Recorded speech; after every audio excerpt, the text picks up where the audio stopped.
Hi guys, मैं हूं शशि और आज हम सीखेंगे एलिमेंट ऑफ डिजाइन के बारे में। जी हाँ, एलिमेंट ऑफ डिजाइन बहुत ही इंपॉर्टेंट है।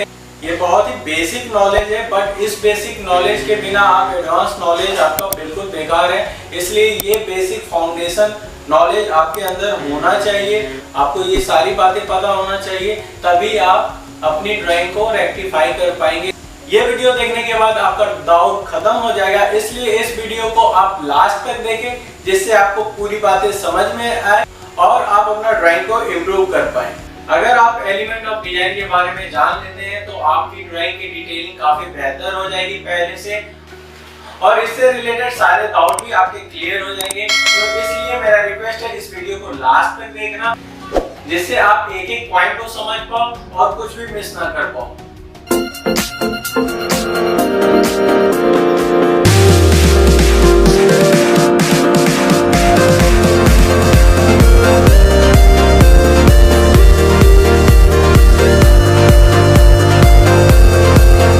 चलिए मैं स्टार्ट करते हैं एलिमेंट ऑफ डिजाइन के साथ। डिटेल में मैं आज 5 एलिमेंट के बारे में डिस्कस करूंगा, जो कि सबसे ज्यादा इंपॉर्टेंट है और आपको इन्हीं 5 एलिमेंट के बारे में जानना सबसे ज्यादा जरूरी है।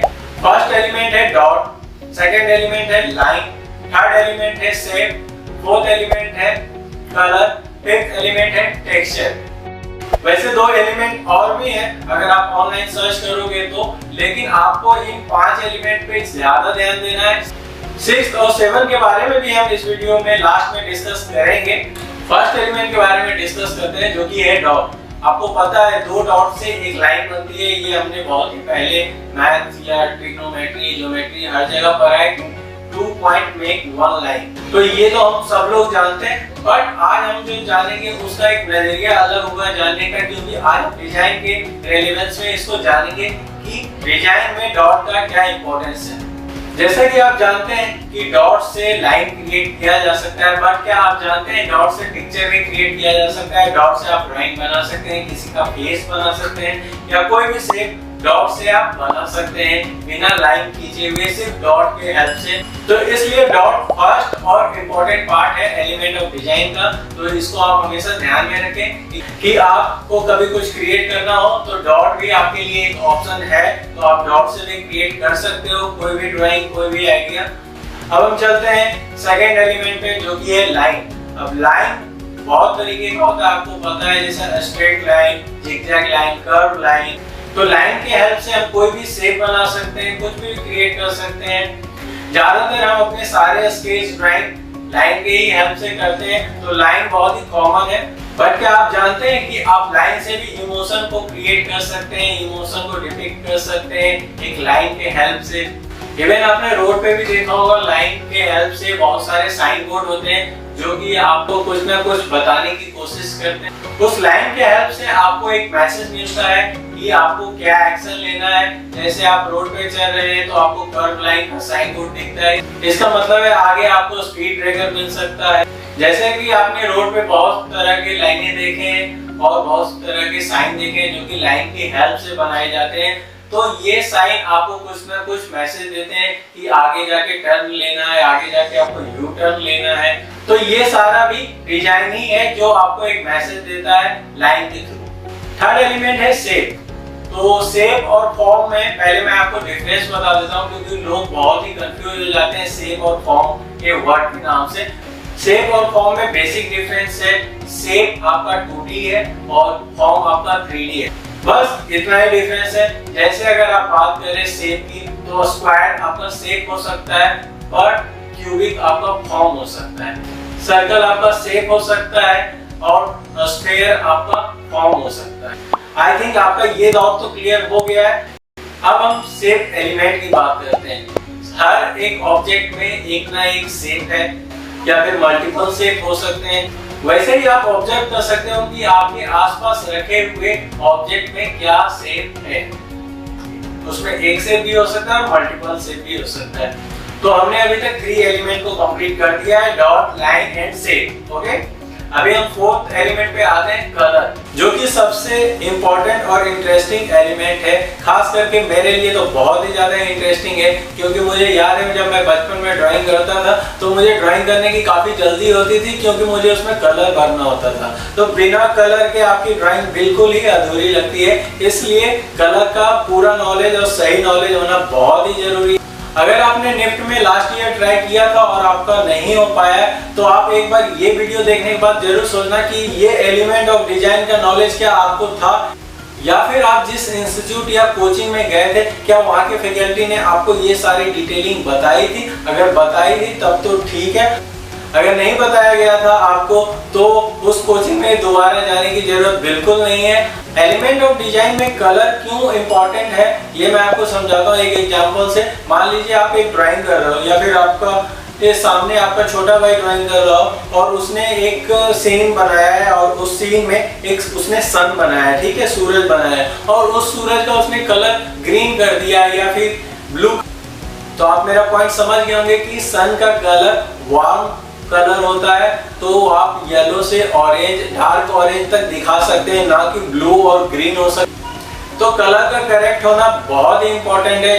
तो वही बात है कि हमारे मन में एक चीज के लिए एक निश्चित कलर है और वो कलर वही रहना चाहिए। अगर उसमें अगर हम कुछ चेंजेस करते हैं तो डिजाइन कम डिजास्टर ज्यादा लगता है, तो इसलिए कलर का एग्जैक्ट नॉलेज होना बहुत ही इंपॉर्टेंट है। कुछ एग्जांपल डिस्कस करते हैं। जैसे लीफ का कलर ग्रीन एक्सेप्टेबल है, ऐसा नहीं है कि लीफ का कलर येलो नहीं होता, ऑरेंज नहीं होता, बहुत तरह के कलर होते हैं, बट मैक्सिमम लोगों के दिमाग में ग्रीन कलर लीफ के लिए बना हुआ है। आप देख सकते हैं बहुत सारे ब्रांड है मार्केट में जो हर्बल प्रोडक्ट बनाते हैं, उनकी ग्राफिक पैकेजिंग में आपको ग्रीन कलर जरूर दिखेगा।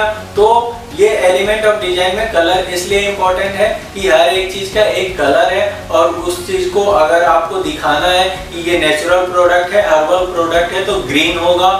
इवन आपने एग मार्क भी देखा होगा कि अगर वो नॉन वेजिटेरियन है तो उसमें रेड एग मार्क होगा, और अगर वो वेजिटेरियन है तो ग्रीन एग मार्क होगा। तो यहाँ कलर काफी इंपॉर्टेंट है, ये कलर ही आपको बताता है कि वो वेजिटेरियन है या नॉन वेजिटेरियन है। तो आपको समझ में आ गया होगा कि कलर क्यों इंपॉर्टेंट है और कलर का नॉलेज होना क्यों जरूरी है। फिफ्थ पॉइंट है टेक्सचर। टेक्सचर भी बहुत ही इंपॉर्टेंट एलिमेंट है डिजाइन के, तो इसके बारे में भी डिटेल नॉलेज आपकी होनी चाहिए। बहुत लोग टेक्सचर की जगह सरफेस वर्ड भी यूज करते हैं, बट उसमें डिफरेंस नहीं है, आप भी यूज कर सकते हो।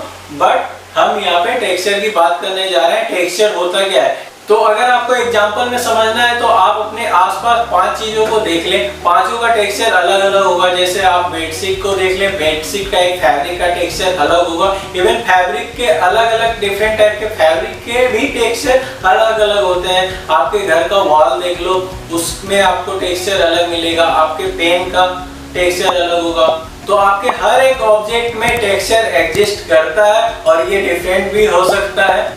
किसी का टेक्सचर रफ हो सकता है, किसी का स्मूथ हो सकता है, किसी का शाइनी हो सकता है, ग्लोसी हो सकता है, मैट फिनिश हो सकता है। तो ये सारे टेक्सचर हैं जो आप अपने लाइफ में डेली यूज करते हो और उसको महसूस करते हो।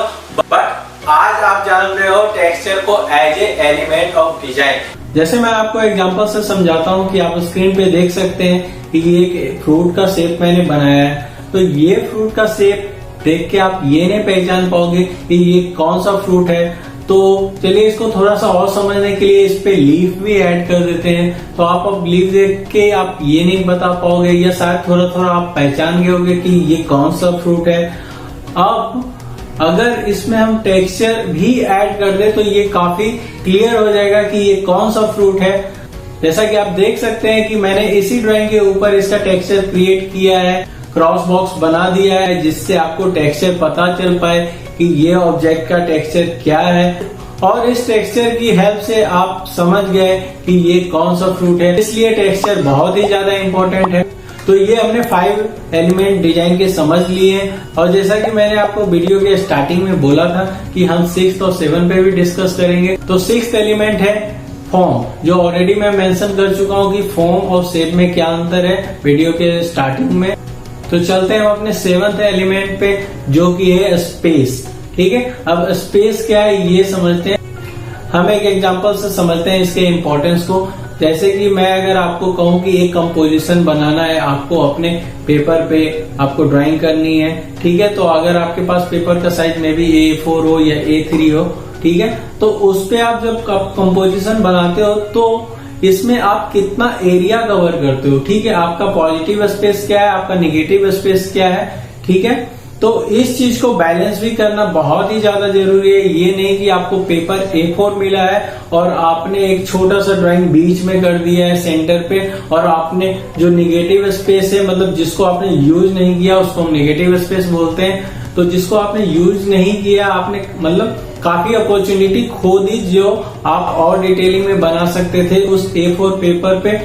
अब ये भी नहीं है कि मैं पूरे किनारे को कवर कर दूं, एकदम टाइट फ्रेम स्केच बनाओ या फिर कंपोजिशन बनाओ, तो वो भी नहीं करना है क्योंकि वो भी अच्छा नहीं लगता। तो इसलिए आपको अपने स्केच और कंपोजिशन में स्पेस को बैलेंस करना है, मतलब निगेटिव स्पेस भी होना उतना ही इंपॉर्टेंट है जितना पॉजिटिव स्पेस, बट इन दोनों का अगर बैलेंस अगर आप करते हो तो फिर आप स्पेस सेक्शन में अच्छा स्कोर कर पाओगे। गाइस प्लीज कमेंट करके आप हमें बताएं कि आपको ये वीडियो कैसा लगा।